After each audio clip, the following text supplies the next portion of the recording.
All right, looks like we are live. So hello everybody, welcome to the High Fantasy Tracks panel, Game of Tricksters, which is about the trickster trope / archetype and the characters that represent it in Game of Thrones and A Song of Ice and Fire. My name is Tara, I'm going to be your moderator. You can find me across the web at A Geek Saga. I am the organizer of Ice and Fire Con, which is the first ever Game of Thrones Song of Ice and Fire convention in the US. And I've been doing Game of Thrones panels at DragonCon since 2012. So it's been a rockin' like 8 or 9 years or something like that. So my other panelists, I guess we'll start with, it looks to my left on my screen, which is Rebecca. I don't know how it looks for you guys, but we'll go Rebecca, Andrew, Chloe in that order. Sure. Hi, everyone. My name is Rebecca Fant. Online, I'm at Chewbecca Cosplay. That's just where I post my cosplay stuff. I'm actually hoping to work on a season 7 Sansa and Arya later this year. I'm just a big Game of Thrones fan and nerd in general.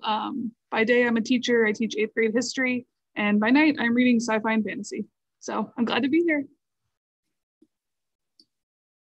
All right. Hey, guys, I'm Andrew. This is my first virtual DragonCon, but this is my 8th total DragonCon. I'm counting this one. And this is the least panels I've had this year, so very interesting.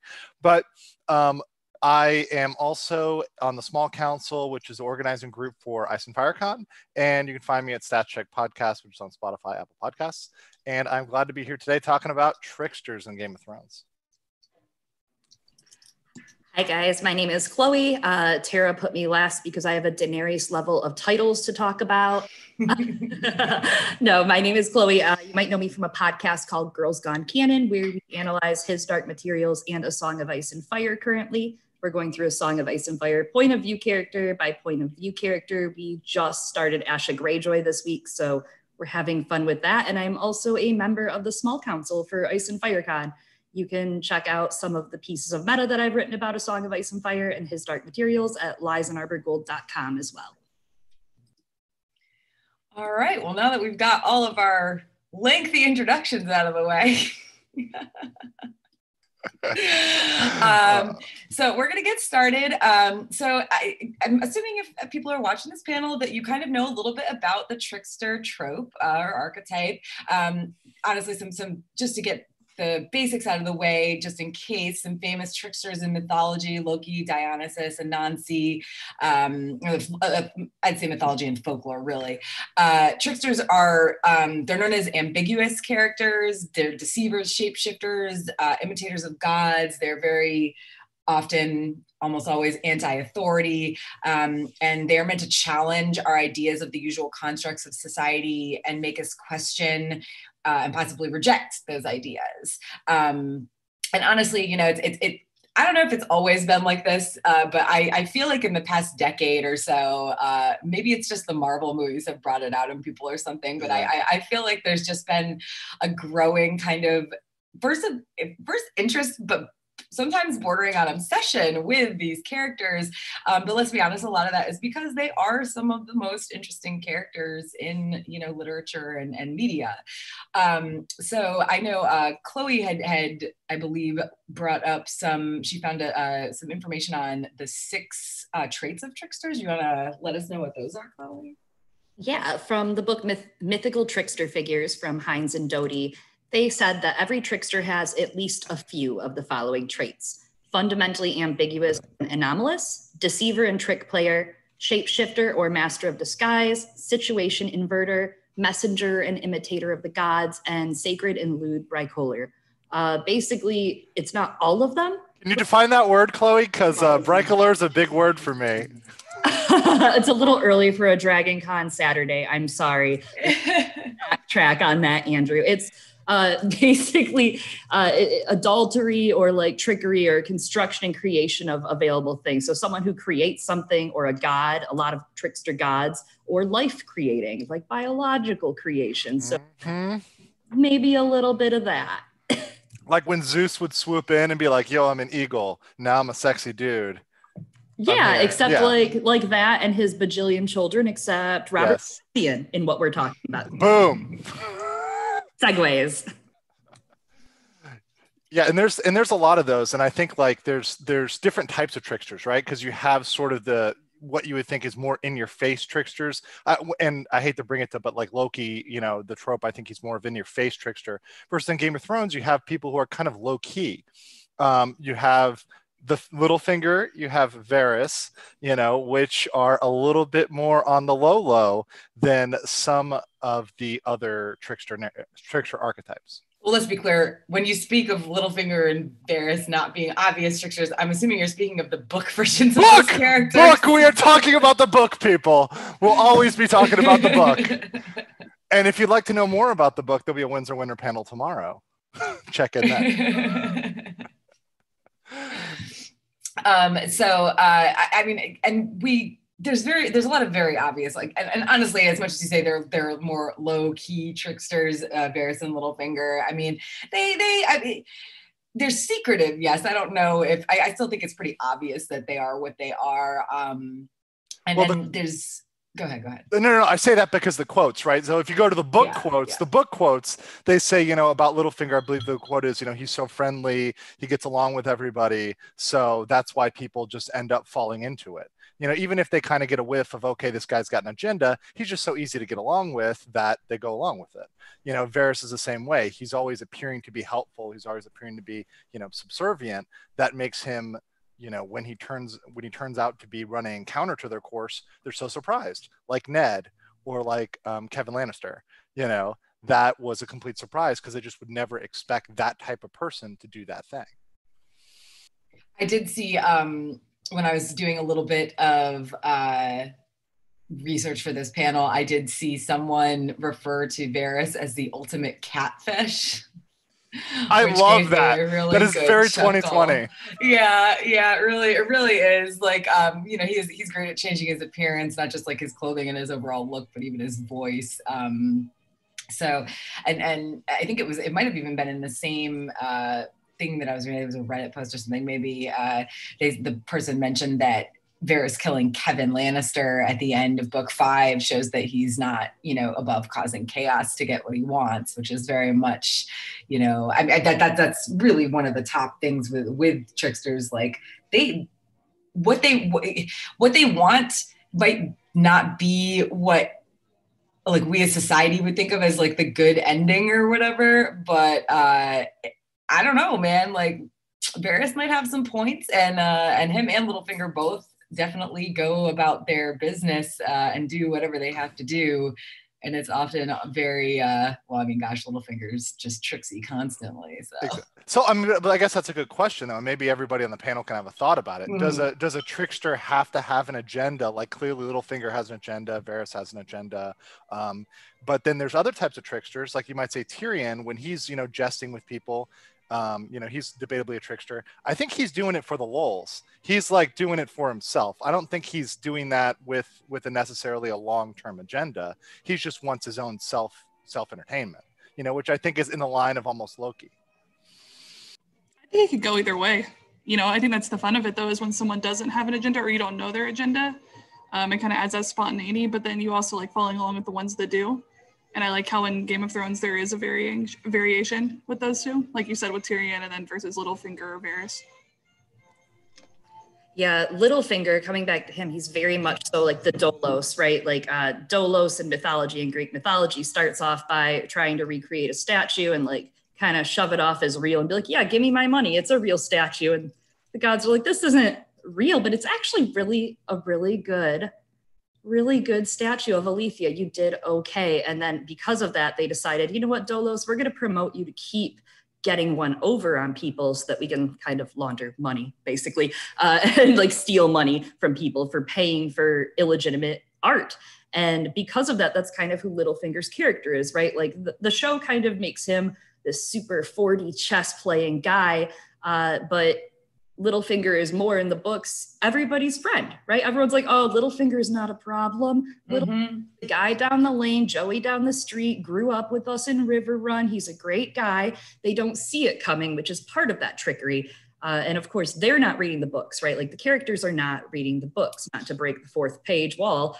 We're reading the books. There's stuff that George obviously wants us to read.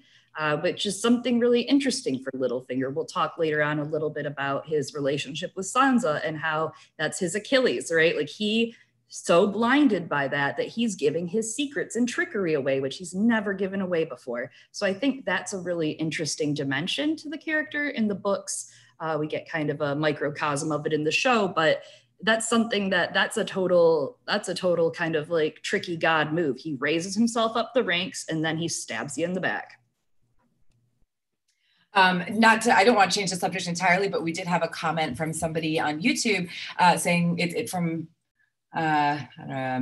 Jatko Muir. I'm fairly certain I'm pronouncing the last name right. Not sure about the first name. Apologies, but saying Varys is so interesting as a trickster because he also embodies the sort of liminal nature of many tricksters, moving between boundaries such as gender and countries' borders.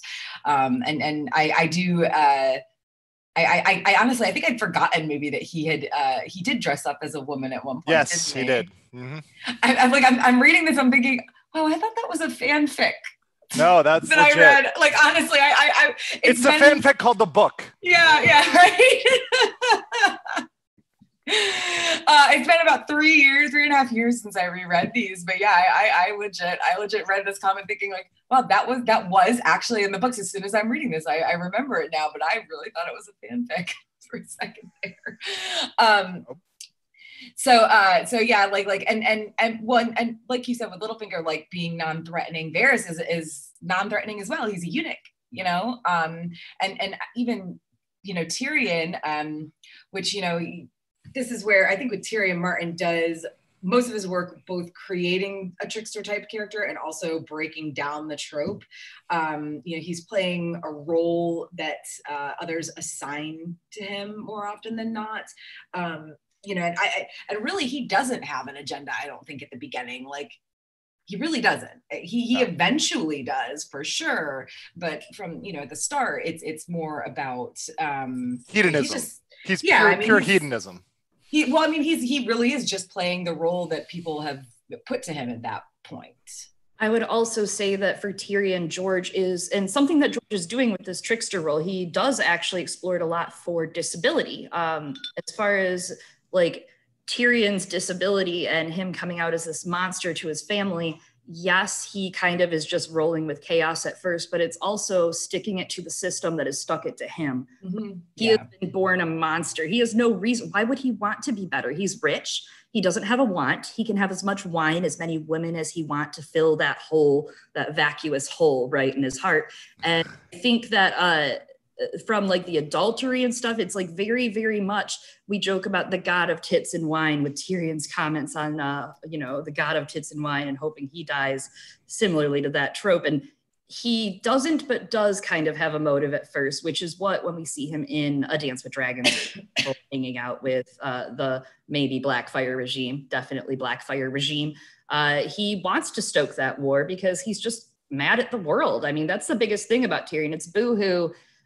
He lets his disability get the better of him, and his dad's a monster, as we see how it messes with his whole family. And when you look at Greek mythology, the Lannisters are, as we know, like that's the house of Atreides. That is, they are some incestual, downfall, tragic people, and all of it is pure like mythological gold. And I think Tywin as a god, there's so many different tricksters who try to get one over on the god Tywin in this story, and we'll definitely explore that throughout today. And I think the key thing is there, and you mentioned with the disability, is the constantly underestimating these people, right? You're constantly, you know, underestimating what the half man can do or what the eunuch can do, you know, and you're not expecting those people. The people who are known threats, Tywin Lannister, Jaime, they're always targets. They have a target painted on their back, but nobody's going in to, you know, go on them on the eunuch or kick the half man, you know, that he's, you know, because of that disability, they view him as less. That is to their detriment because they have no idea what they're actually capable of, which is far more than they perceive.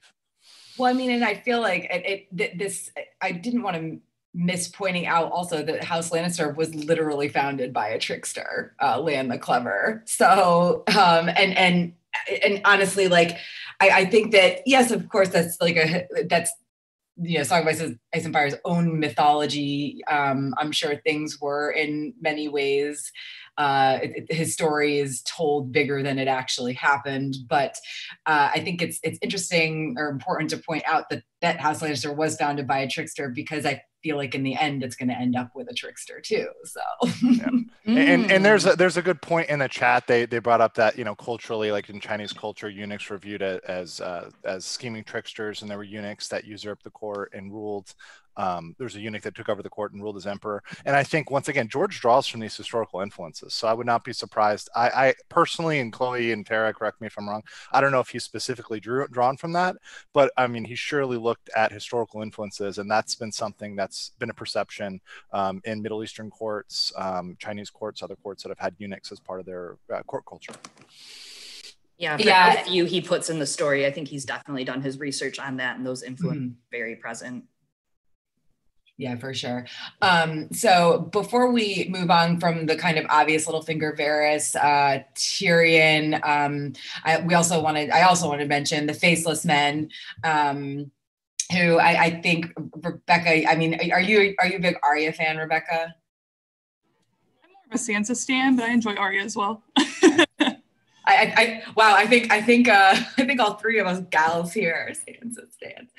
So the Faceless, I just asked because, you know, I want to make sure you get to talk as well. I think you might have some notes for a little bit later, though, particularly about Sansa. But before we move on to some less obvious tricksters, the Faceless Men are kind of another more obvious one, because, you know, while everyone who knows who they are, like who actually knows who they are and what they do, is rightfully afraid of them, at the same time, like, they operate in the background. So between their ability to change their appearances, I just think they're worth a mention.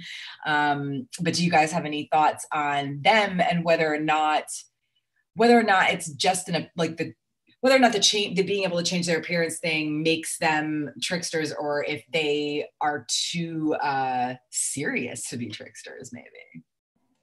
Would consider them a trickster. I mean, it's obvious them changing their face, but I think also the hidden motives. We can see that they're up to something, but not everyone knows what they're doing, or if they're even up to something at all. We get the hints and can put that together, which I love about the Faceless Men.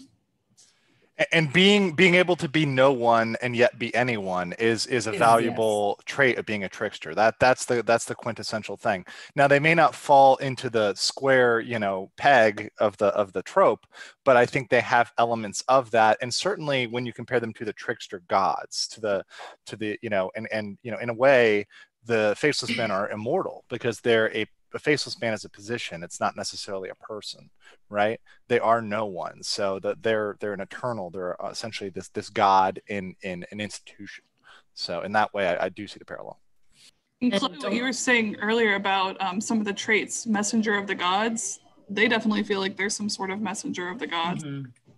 Yeah, and if you put this into like actual mythological form, the myth, the Greek myth would be that like someone came to the water in the House of Undying, and the god said, "Here, child, here's the power of, you know, the assassination, and here's the power of shape-shifting." Like the gods are granting them shape-shifting power. And there's even a line about the Dragon Lords of the Freehold and the first Faceless Men who changed, that Arya learns. And the name of no one's in mythology, are tricksters. The slaves cried out to a god with 100 different faces, one god with 100 faces. And when you look at that, it is an imitating god. It's a god that imitates. It's a shapeshifter. So I think that's absolutely something very much so trickster. I mean, they are literally changing their shape. They can never be the same shape again. Coyote politics too that they follow, which is the other thing. Like, and Tara, I think keep your enemy guessing. And to go into this, because I think Chloe and Tara, this ties into a question we got in the chat. I was going to say. Which, no, it does. It really does. No, because it says, you know, in the question was, in A Song of Ice and Fire, is being a trickster and deception overpowered when compared to honorable actions, combat, and other more straightforward engagements, or at least displayed as such? And that's by Prince Phocion. Forgive me if I pronounce that wrong. I'll just give a quick comment that I think that deception is accurately displayed in its power because it's subverting a norm. But what you're not seeing is the hundreds of normal engagements, because in the course of a book, you're not seeing how many normal duels were fought, right? So when you see one duel that employs trickery, like Bronze Duel, where he used different tactics, it's effective because it's not normal. You may see that as in the book more because that makes a better story, but what you're not seeing is the cultural norms that are just day to day that are being subverted. So that's my thought on that. Does anybody else have any thoughts on that question? Whether, being a trickster and the deception that comes along with that is overpowered when compared to, the more honorable things like combat, etc. I think George definitely puts an emphasis on it because I think he values the mind, and I think he said in the past he identifies with Tyrion a lot. But I wouldn't say always. That's part of the fun, is not having a clear answer that it'll always win or always lose. That's a great comment, because I mean, that's the other thing, is like, it is specific who is a trickster. There are people with trickster traits. That doesn't necessarily make them tricksters. And I think that something like Arya in this role is a trickster, and she pulls tricks even at Harrenhal, right? On Weiss and on the goat. Characters we'll probably talk about today. And I do want to say that when Arya is portraying or being Cat of the Canals in Bravos, right? And she's going around selling people clams and cockles and oysters. She's tricking people out of their knowledge by selling them that food, right? Like, she's trading the food, but she's using that to gain knowledge. But also, if we're talking about like fables and Aesop's, does that mean that in Bravos, Arya is Puss in Boots? Oh, that's a good one. That's a Puss good one. Boots. Thank you. I saved that for you guys. I was like, oh, I'm going to lay it on them. That's a good one. Thank you. I do. Are you going to handle this comment here? Because I've been holding back here. Yeah. I do want to say real quick. So just because Chloe mentioned on her podcast, they also do His Dark Materials. I actually started reading the books after watching season 1 of the show, and Arya reminds me a lot of Lyra. Yes.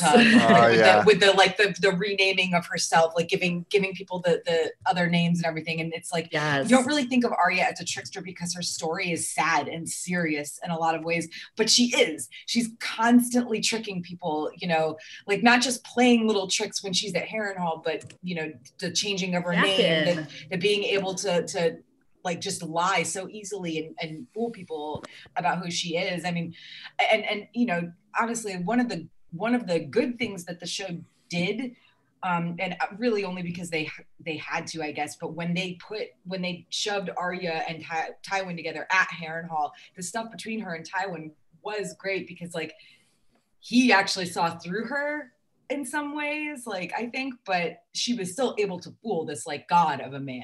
So yeah, that was a good change the show made, and it showed her skill for sure. Something about Arya at Harrenhal in general, those plots are very Greek myths. Like in the books, Vargo Hoat is something I want to bring up. Vargo Hoat gets kind of replaced in the show. They just let Harrenhal be a little different, but in the books, Vargo. No Zorse. Yes, he rides in with his very merry men of awfulness and misfits. And Vargo Hoat is called the goat, right? So he's like half man, half goat, which makes him a satyr, a trickster. And he actually has a perfect trickster arc. So in the beginning, he switches sides, right, from the north to Tywin's crew and back and forth. And he ends up tricking Tywin, a god, by chopping off Jaime's hand in the books. So by the end of his plot, he's done awful things, like puts Brienne in the bear pits that Jaime has to get her out of. And at the end of his story, he actually gets punished by getting his hands chopped off. Like, that's what the mountain shows up. Tywin's man chops his hands off. So that pays for him chopping Jaime's hands off. And in the end, he's forced to eat himself until he's killed, and, the gross stuff that comes with A Song of Ice and Fire. But it's a perfect arc, right? Like, that's a trickster arc. He tricks people, and he chops off Jaime's hand. He gets the eye for an eye from Tywin the god, loses his hand. I just thought it was such an interesting portrayal of tricksters in the story. I when I saw you had mentioned some Vargo Hoat notes that you had to me, and I was like, oh gosh, like you don't think about characters like that a lot of the time. All right, so I do want to get to some of these questions. Which one specifically, Andrew? Because the first one, I'm all about the Cersei. Okay, Cersei is a trickster with her. Yes. I ate his children situation. Yeah. So would you consider Cersei a trickster? This person, Amy Blackfire, said she sure tricks Bobby B. Heyo. Yeah, I mean, honestly, like, Cersei is not very good at things and stuff. Well, hold on. I think that she actually was successful in tricking Bobby B. I think, and we only see the end of their relationship, but clearly they had a relationship for a certain length of time in which she was able to convincingly play that role. I think we get to the end of the role where her F's given are very low, but she'd been playing that role for a long time. This was not like 10 days and she was out. This was years in the making. 3 children, that's a lot of time to be playing that role. I think with Cersei too, she thinks she's a trickster, but she isn't necessarily to everyone else. In her head she is, and she has a couple of the traits, but we're seeing her in her headspace, but that's a lot different than how everyone else is seeing her on the outside. Yeah, she definitely, and like you look at it again mythologically, like she bears children for the king but tricks him and they're not his. And in mythology, like she's very close to actual Cersei in Greek mythology, who like tricks men to her island and feeds them poisoned wine and they turn into animals. Like that's definitely a trick. She does trick him, but she's not a trickster because she does not successfully pull off the trick. And as we know, she's probably not gonna live to the end of the story. I'm just putting it out there. I know that's a spicy take. Everyone's probably in the comments getting blown. What are you kidding? She's not gonna be like the second to last person to die. Queen Cersei, no. She survives past the last chapter of The Winds of Winter. I'm just going to throw my hands up in the air, and you can hear more about that tomorrow at 1 p.m. on this channel. Make sure you subscribe, hit the like button on this video. Smash that like button. Smash it. Don't forget. But yeah, Rebecca is totally right. Cersei thinks she's a trickster, and Cersei, yes, exactly, tragic downfall in store for her, unfortunately. She basic. Yeah, she basic. So we also have a comment from a crisp. And all I can think of now is potato chips. So, very British where my potato mind's chips. at. You also see people try and outsmart and flatter the tricksters on the Titan's daughter by trying to make sure Arya remembers their names and by giving her gifts. So that's just a comment, but if anybody had any thoughts on it before we go on to some of the less obvious ones. I think we can move on to the less obvious ones. I think that's a good observation. So I think I'm going to go backwards in the notes that I have from myself, and I think really you guys did more of this input than I did. But I'm going to go from the bottom up because I saw this last one and I have to. Patch face. So obsessed. Yeah, well, whatever. I literally have like patch face like dolls that people have made. Like that's creepy. Yeah, like little ones. They're cute. So patch face is probably a trickster, right? Like he's a potential messenger. I would say straight up he's a messenger of the gods. I don't know. I mean, I think that might, the difference between a trickster and an insanity, right? It's just someone who is literally insane, and that just coming off as trickery because you don't know what to expect. Certainly, he's a person that people underestimate. Like he's always underestimated, but what's coming from him has like intense value. So in that way, he fits partially into that trope. I feel like he's definitely a prophetic fool, obviously. Like prophetic fool is his first, but there's trickery. I think also the other thing that, since prophetic fool comes first, you have to look into like prophecy. And obviously we know prophecy is up to who gets it or listens to it, analyzes it, etc. So I guess, this is all subjective because it's all meta and we can, we're live, we have the microphones. So yeah, throw him in there. He can be a trickster today. Everyone's a trickster today, Tara. He is like, I'm honestly not sure which one of you put these notes in here about Patch. It's Rebecca.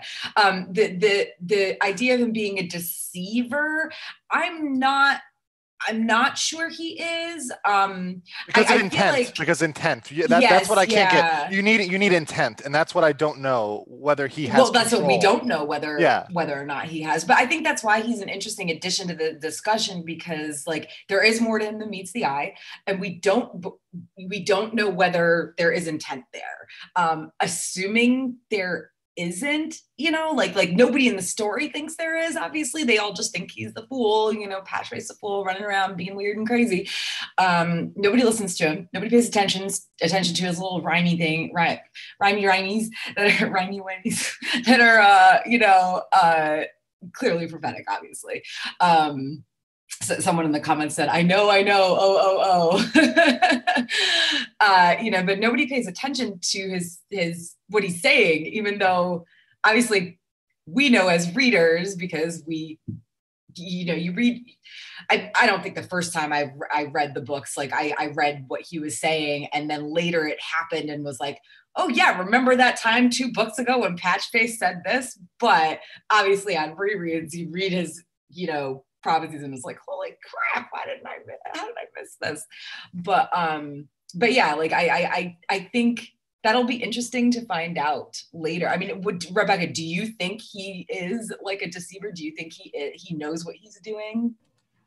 Know if he knows what he's doing. I definitely agree with you about being the messenger of the gods, maybe unwillingly. But I also liked one of the characters that said situation inverter, because when he shows up, a lot of people get real weirded out. So he kind of turns the situation around from everyone's just talking to what the heck is going on with that guy. Shireen, she's cool with it. But yeah, situation inverter and messenger of the gods, potentially a deceiver, but I don't think he knows he's doing it. I don't know if he's fully in control of himself. Yeah. That's a. It'll be interesting. It'll be interesting if, some point during Winds of Winter or Juma Spring, all of a sudden we find out that Patchface is actually this like just diabolical, like, I don't think that's happening. I don't think so. I don't think it's but I will say the better comment here is one that we did not have on our list and was a good call out in the comments by Prince F here, who asks whether Euron is the most successful trickster. And talk about catfishing. I mean, he was there too. So, I think that's a good question because I can see it going both ways. So I'm interested to hear what you guys think about that. Mm-hmm. There are a lot of theories about Euron as far as like he didn't, in the books, he claims he sailed to Valyria, but like a lot of people are like, there's no way, or that he sailed like past Valyria to Ashai by the Shadow. And they're like, wait a second. Some people have figured it out. I don't even know the finer details because it's not my side of ASWAF, like there are certain cherry pick things I'm great at. Some of that stuff, I let the smarter people. But Euron definitely is a trickster like that. He maybe sold dragon eggs. He comes back with Valyrian armor at some point, maybe in the future. That's actually kind of a spoiler. I'm sorry, but we won't talk about it now. So moving past it, you'll all forget it if you don't know. If you know, you know. If you don't, you don't.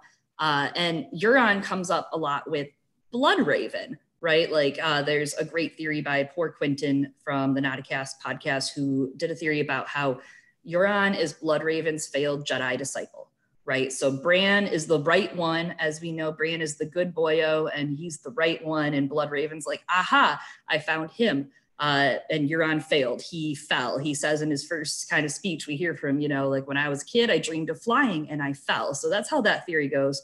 I think it's probably canon at this point as a prosecutor of canon in the courts here. And Bloodraven is very Odin, right? Like even to the fact that he has ravens, that he lives in a tree of knowledge, in the tree, like total Odin, the eye thing, the whole eyeball thing, total Odin. I think Bloodraven comes up as that, and he annoys us with the ravens through the story too, right? Like the raven shows up and sits on Jon's shoulder and is like, King, Corn King. I think those are some really strong mythological connections with those two. They're definitely tricksters in the story. Yeah. I mean, and Euron is the person was asking whether or not him being kind of an apocalyptic crazy person would overwrite his trickster qualities. But he's still successful at what he does. You know what I mean? Like, well, and that's why I can see it either way, right? Because people are scared to hell of Euron. When he's coming back, they're fearful of Euron. That's not a typical trait of a trickster. You know, that people are fearful of the trickster, because then you're on guard. You know that you need to be careful around this person. I think that, but the other side is that, you know, if he's done some of this incognito stuff, you know, and he's gone around and you know, had other identities, that would fall more along, just like the faceless men fall along the side of trickery. He definitely has that imitator of the gods on that list. It seems like he's wanting to become a god himself. He makes fun of all the other gods, but also kind of wants their powers, drinking the shade of the evening. So I don't know if I'd classify him as a total character, but the imitator of the gods, totally. Totally. All right. So I want to make sure, yeah, we got through all the questions that we've had so far. Since I started from the bottom, moving up, the next one was the Manderleys, particularly right now, Wyman Manderley. He's got that sort of jolly, you know, funny, you know, thing going on, but he's plotting. I mean, he baked Freys into a pie, you know? So I think he is, I think he's not one of the ones that comes to mind at first. And part of that might be because he's a minor character. We only meet him in the later books, but I mean, he is sort of fulfilling, at least right now, the trickster, you know, role by playing sides against each other and you know, also causing a little mayhem in the process with killing some Freys and stuff. So do you guys have any thoughts on that? Yeah, I mean, he plays the friendly route. Like, he's the gregarious, like, because he's this morbidly obese guy, people underestimate him. You know, he's not, you know, physically robust. He can't, no one would view him as physically threatening because he can't move. You know, his what is this, his 7 chins, you know, or 8 chins, and 6 of them were cut by the knife. You know, I mean, you know, they don't view him as a threat that way. And he's sort of the kill him with kindness, you know, but meanwhile, he's building a fleet. Meanwhile, he's got the most heavy horse. Meanwhile, he's scheming. Now, some people are on to him, but I would still say he has elements of a trickster. Now, where that merges over when we're talking about honor earlier and whether honor is effective. He is doing it with an honorable agenda. Does that negate the trickster elements? I don't know.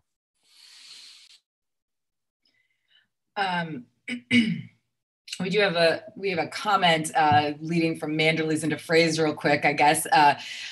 Thinking it's also from a crisp, again with the potato chips, killing me.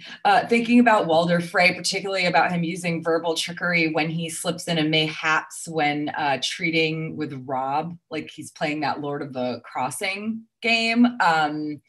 Would we call Walder Frey a trickster?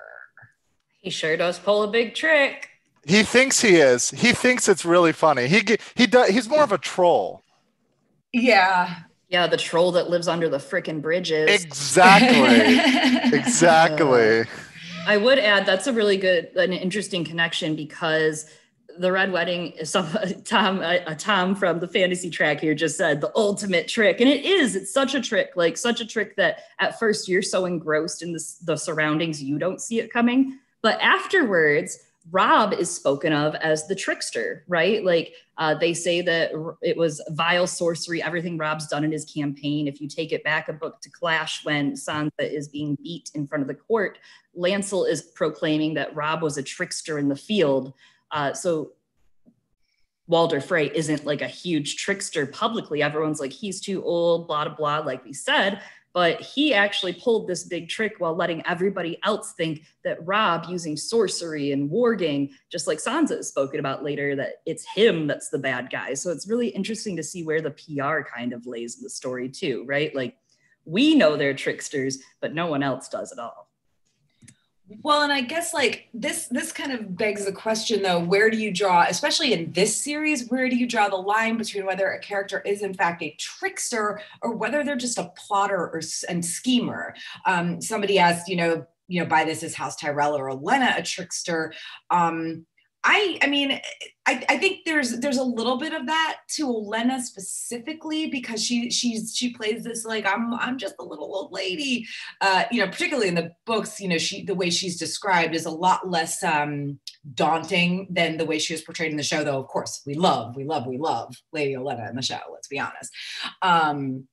You know, like I think that with this series, there's a very there's a lot of gray area between whether a character is in fact a trickster, whether they actually fit the characteristics, the trope, the archetype, versus whether they are just a plotter. And I think like Walder Frey, like, man, I don't know, dude's a jerk. Like does he pull off this giant trick? Sure he does, but like, I mean, I don't think it's a trickster thing with him. I just there's more to an archetype than deception alone, you know? Yes. Just saying that you've pulled off a deceptive thing, anybody is capable of that. But doing that as part of a matter of course, almost like, you know, you're doing it as a day-to-day thing. It's part of a longer strategy, or in this case, as an archetype, your personality, you know, right?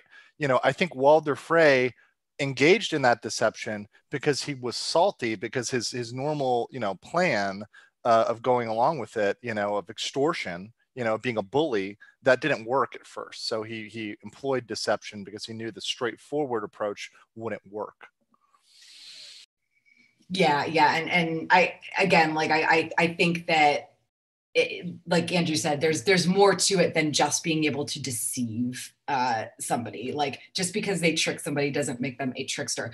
I think Wyman Manderley can fit this because there's several aspects to his character and to the way, you know, the things he's doing and everything that play to the archetype as a whole versus Walder Frey, who, I mean, he wears, like, everybody knows what he is. Okay. Everybody knows what he is. And he's not ashamed or afraid or anything to sit there and be like, yeah, whatever, I'm Walder Frey. Like, so I just think that there's, we could definitely easily shove them into the category, but there's enough of the actual tricksters in the story to not have to do that. Now someone's asking, best or most impactful backfiring tricks, such as Ox Cross for Rob and Edmund, or Victarian's tricksy plan to steal Dany and the dragons. And this will lead into some things Chloe wanted to get into about Dany, I think. But I mean, Quentin too. Quentin. I was gonna say Quentin. Yeah. Quentin. I mean, that's literally back on fire. Yikes. Yeah. But I mean, these are talking about like tricks that backfired isn't necessarily talking about tricksters as a whole, but I mean, we haven't seen Victarion even try to steal Dany and the dragon. And let's be concrete, because I think we waffle a lot on this. Victarion is 100% not a trickster archetype. He does not have a trickster archetype in his bones whatsoever. I mean, you know, he's probably getting tricked right now in many, many ways. Yeah, I mean, he's literally sailing east. He has gotten tricked already. He's been tricked by Euron. And Dusky Woman too. I mean, we're going yeah. Just get him off the table. That's the whole point. Get Victarion off the table so that Euron can do his job. But that does lead us into being able to talk about Dany, which Chloe wanted to do. So go ahead.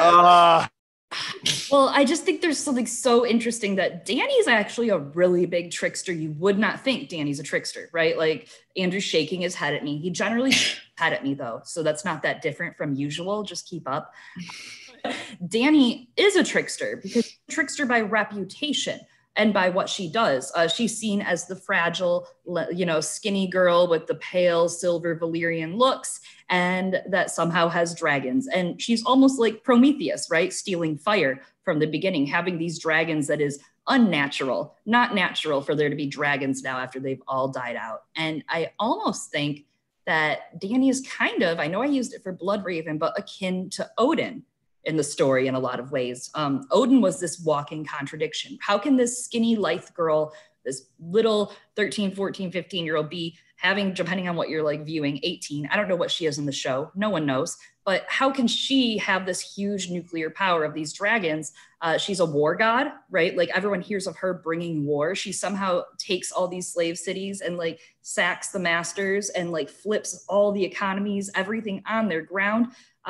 Odin's people, his leaders, his elite war leaders, were not great dudes, right? Like you wouldn't want to have a drink with them, like probably not the greatest guys, but they were elite and powerful and dangerous, and they were the top of prestige. And these people like sought him out, but Odin was also cursed for being a trickster. We look at A Storm of Swords. Dany pulls the ultimate trick with her dragons, right? When she offers the slaver her dragon and the dragon roasts him and she now has an army. And you look at how Dario sacks the city for her, right? Like she uses her wiles for him to pull the trick while they're all drunk and going to bed to go sack a slave city and give her this city. And even as far as Mimir's head that Odin keeps, Viserys's gilded head, it's pretty spot on. It's pretty spot on. I mean, I would say that I think it's a round hole, but I mean, you're trying to fit it in there really well, Chloe, and you almost convinced me. But certainly she does subvert cultural norms, and I think that is a huge part of her character arc, is how much she subverts norms and expectations. So I'll give you that part. Well, while we're on some female characters that you maybe wouldn't expect as tricksters, we might as well, we're getting kind of close to the end. We got about 10 minutes left. So let's move into what might be our final point, especially with us, especially with the four of us, or at least the three of us on this side of the screen. Sansa. Learning trickster moves from Littlefinger. Rebecca, you wanna? I know we're all three of us gals are Sansa stans, but Rebecca hasn't said much in a bit. So go on with your Sansa. Yeah, I love Sansa, and I loved her in the show, but I'm super excited to see what happens in the book, because I feel like it's a lot more nuanced. It's more of a slow build. We're getting some of that disguise already in the Eyrie with her hair color, but also she's changing her age. George even goes so far as to change the chapter titles to show how immersed she is in these other identities, which I love. So I'm really excited to see where that goes. I think some of the other points, she's learning how to invert situations. She's starting to get those skills, starting to be a bit more ambiguous. Not really a messenger of the gods, but even with, like, if you want to bring in warging abilities, shape-shifting abilities, we see some of that with Sansa too. All the Starks, but her especially fitting with the other stuff she's learning from Littlefinger. I love her as a potential future trickster. Yeah, I mean, I don't know that Sansa really has it in her to totally fulfill the trope, but I definitely think that she's going to play the game as one for a little while. I don't know. Does anybody else have like additional thoughts on that? She's learning from the best. I mean, what can I say? I mean, so she's going to have to employ that to a certain extent. Now, the question is, how much does that change her? That which is a question in, I think, a lot of fiction, is how much does going through that and doing that change you internally, right? Can you become that archetype by having to employ those tactics? Or do you retain an archetype or character that is distinct from those archetypes? That's an interesting question. Yeah, and when we go back to like A Storm of Swords, for example, there's a passage where Littlefinger basically tells her, what's more dangerous, the dagger brandished by an enemy or the one pressed to your back you never even see? And he explains that he has 3 hidden daggers in talking about different men from the Vale that are paid and on his side, and how he's basically positioned them on the chessboards that they're playing against each other, or pardon me, the Sivas board. And he tells her at depth, like, this is why I'm doing this. This is why I'm doing this. But while he does that, what he's doing is explaining, this is how you can understand how my mind works, Sansa. And, oh, this is how you will actually end up defeating me, because he's handing her the information, right? It's his failure as a trickster. And another spoiler, I think he might die in the books too, because it turns out the bad villains that aren't that great at what they do die. Anyways, I digress. Under your belt, Andrew. But he's going to give away the game in the end, right? Like that's the problem. And that's why when you look at someone, like I said earlier, Vargo Hoat, he has the full trickster arc because tricksters don't usually survive the story, right? For the most part, tricksters usually in the end get caught by the gods they're trying to play with. Yeah, that is true. And somebody in the comments, a crisp again said, I think that because humor is, this is a comment I'm reading. I'm not saying this as myself. I think since humor is associated with trickery, and women in Song of Ice and Fire usually have a more internal humor, often steeped in irony, they aren't usually associated with trickery, which is absolutely true. I mean, like I said earlier about Arya, like her story is a very sad and serious story. Whether or not you want to believe it, it is, deal with it.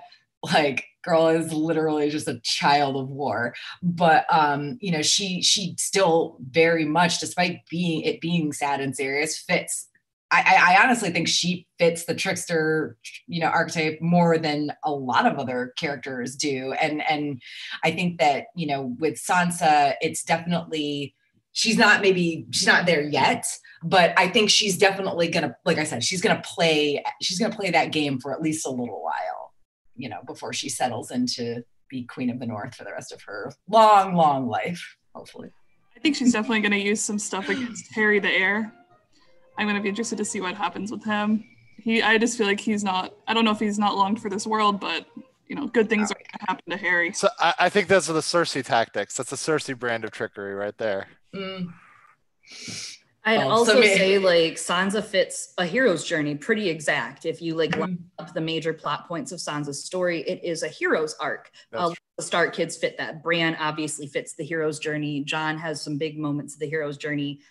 Even Arya has some. They have the Jedi training montage, you know, that's a big part of it. And so Sansa using some of the trickery that she comes up with, it's part of that mentor kind of arc, right? Like that is where the mentor comes in, and then it turns out the mentor is bad and the mentor becomes an obstacle for the hero that they have to get over. So I think that's kind of where a lot of those like shape-shifting, decepting, imitating a god, passing judgment on life, as we know is a big thing for the North. He swings the sword. That kind of stuff all fits in with some of those trickster things. And that's another mention of where that trickster trope comes in the story. But again, I guess it doesn't always dictate it. All right, so we're getting close to needing to wrap up. I think we have like a few minutes left. So does anybody have any, yeah, 5 minutes actually. So does anybody have any like last thoughts that we maybe missed, or that you kind of came up with while we were talking that you haven't well, you missed one comment, and I will do this as a bump to tomorrow. Yes, you did, which is George R.R. Martin the ultimate trickster? Yeah. Which I think, you know, if we want to interpret it as when the book will be done, I think that's very much true. But you'll learn more about that on tomorrow's panel. I mean, like, honestly, I think that it's easy now that we have the 5 books that we do have to, like, when you're reading them one after another, to be like, oh yeah, I knew this. But yeah, listen, Martin, he absolutely, like, he turned stuff on its head a lot when he was writing these. I mean, if you actually had to wait between books, like wait for the publication, like we've been waiting for Winds of Winter, but if you were waiting for those, what was it, 5 years, I think 6 years, something like that, between Feast and Dance, like and there's still so many things like that hadn't been explained. I mean, really, let's be real, Martin is the ultimate trickster in a lot of ways, and maybe that's why he writes them so well. I mean, he really enjoys subverting norms. Exactly. You know, he does that so consistently with almost all of his characters. There's very few you can find that aren't in some way subverting a trope. Yeah, for sure. Well, anything else, guys? Like, I don't want to miss anything. No, you guys. No, I love getting to explore this stuff, right? Like, it's very much like mythology and Aesop's fables and some of the different fun stuff. And George obviously utilizes it. Like, we started with Lan the Clever that Tara mentioned, and even look at Floris the Fox, the head of House Florent, which was Reynard the Fox, basically, is what we're looking at there, right? With the trickery. And I don't know, I think it's just a cool thing to play with, whether it dictates the story or whether it's just something he can roll the dice and say, this guy can be a trickster in the story. We'll let him live for a couple books. We have a speed round here. Quick last question. I think we can slip it in, which is what do we think about Brown Ben Plum and then maybe Doran Martell, Doran Martell? I think Doran probably falls more into the plotter and schemer role, because he's not, yes, he's gouty and he's kind of stuck in his chair and everything like that, but he's not, I don't think he's really trying to trick, he's not tricking anybody with anything. He's still Prince of Dorne. He's still like a very, very powerful man. So I think he's definitely more of a plotter or schemer versus a trickster. And Brown Ben Plum, I think, is really a I mean, there's a few people that embody the mercenary mindset, and the mercenary archetype, and I think he is one of them. Now he has principles, he's like a principled rogue, but I wouldn't call him a trickster necessarily. Yeah, Doran's definitely a depressed schemer, right? Like too depressed to actually get stuff done because, like trauma and all that, like everyone does. But I don't know, that's an interesting thought. I didn't think of that one either as far as Brown Ben Plum, but in a way, I like what you said, Andrew, that it is the mercenary, right? Goes where the money is good, which is, I get that. I understand that. So pull some tricks to get the money. Absolutely. Rebecca, do you have any thoughts about Brown Ben Plum or Doran? I'm kind of sad I didn't think of Doran before, but I do view him more as a plotter. He's more withholding his plans rather than actively pulling a trick over someone's head. Like he's in the open with who he is. He's just not telling everyone the full picture of what he wants to do. I think a lot of the. Sorry, Andrew. When he does tell them, he tells Ariane the whole thing. You know what I mean? I don't think he's holding anything back from her. And I think that those two kids think they're a lot better schemers than they really are, both Ariane and Quentin. They think their schemes are hot fire, but they are quickly doused. I actually don't think Quentin thinks that he is that good at it. Like, I'm pretty sure his whole mindset the entire time is like, wow, I am terrible at this. I am terrible at this. Why did Dad send me to do this? So, well, on the way he just wants to go home. Yeah. I thought that he really did think showing up that that things were gonna work out. He had that false conception. But anyway, it is 1:59, so we probably have less than a minute left. But thank you everybody who joined watching it live. Thank you for the great comments and questions. And like has been mentioned several times in this panel, there's another one. I will not be here tomorrow, unfortunately, but there is a 1 o'clock, I believe it's at 1 o'clock again tomorrow, panel on Winds of Winter. Same time, same channel, like literally same time. So definitely check it out if you are interested. However, if you're one of those people who is trying to keep yourself unspoiled for Winds of Winter, I would not, just say it. I'm sure there's going to be some released chapter discussion and whatnot. So yeah. Other than that, I hope everybody is having a great virtual DragonCon, such as it is. And again, thank you for joining. And if you're watching this, after the fact, definitely leave some comments. Like they said, hit that like button real hard, whatnot. And anybody else want to say bye? Bye. Thank you for joining us, guys. Bye. All right. Stay tuned. And it does take like a second for Zoom and YouTube to.